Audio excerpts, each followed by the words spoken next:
अस्सलाम वालेकुम दोस्तों, मैं हूं अली असलम। चीन ने सिंक्योंग के सहरा में एक बहुत बड़े डेटा सेंटर मंसूबे पर काम शुरू कर दिया है। इस मंसूबे को चीन की इस हिकमत अमली का हिस्सा करार दिया जा रहा है, जिसमें वो 2030 में दुनिया का सबसे बड़ा आर्टिफिशियल इंटेलिजेंस सेंटर खोलने जा रहा है। अमेरिका ने चीन पर जदीद तरीन एनवीडिया चिप्स की बरामदी पर पाबंदी आयद कर रखी है। ये चिप्स, जिन्हें H100 और H200 कहा जा रहा है, मसनूई जहानत के सबसे ताकतवर और सबसे जरूरी पुर्जे समझे जाते हैं। बज़ाहिर ये पुर्जे चीन को दस्तयाब नहीं होने चाहिए, लेकिन मुख्तलिफ रिपोर्ट्स में यह दावा सामने आया है कि सिंक्योंग में जेर तामीर मंसूबों में 1,15,000 एनवीडिया चिप्स दरकार होंगी। ये दावा कई सवालात को जन्म दे रहा है कि आखिर ये पुर्जे चीन तक किस तरह पहुंच पाएंगे। ये मंसूबे अरबों डॉलर की सरमायाकारी से बनाए जा रहे हैं और चीन की मसनूई जहानत की हिकमत अमली में ये बुनियादी हैसियत रखते हैं। ताहम एनवीडिया के इन मखसूस पुर्जों तक चीन की रसाई अब भी गैर वाज़े और मुतनाज़ा है।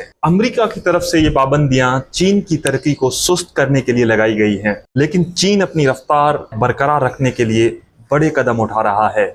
बीजिंग ने इस मकसद के लिए 48 बिलियन डॉलर का एक सेमीकंडक्टर फंड कायम किया है, ताकि मुल्की सतह पर चिप्स की तैयारी के काम को तेज किया जा सके। अगरचे चीन की अपनी चिप्स एनवीडिया के मयार तक नहीं पहुंची, लेकिन कई चीनी कंपनियां महदूद सहूलियात के बावजूद ऐसे नताज दिखा चुकी हैं जिन पे माहिरीन हैरान हो चुके हैं।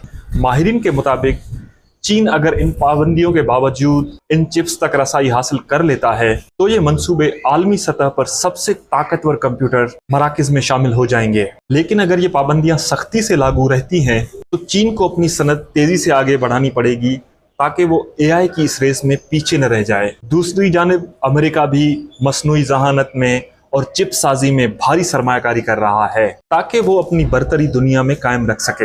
इसलिए माहिरीन का कहना है कि ये मुकाबला सिर्फ टेक्नोलॉजी तक महदूद नहीं है, बल्कि मईशत, फौजी ताकत और आलमी असर व रसूख से बराह रास्त जुड़ा हुआ है। फिलहाल दुनिया भर की नजरें इस बात पर जमी हैं कि चीन किस हद तक इसमें कामयाब होता है। क्या वो ये खला पुर करके अमेरिका के करीब पहुंच पाएगा या नहीं? इस सवाल का जवाब हमें आने वाले वक्तों में मिलेगा।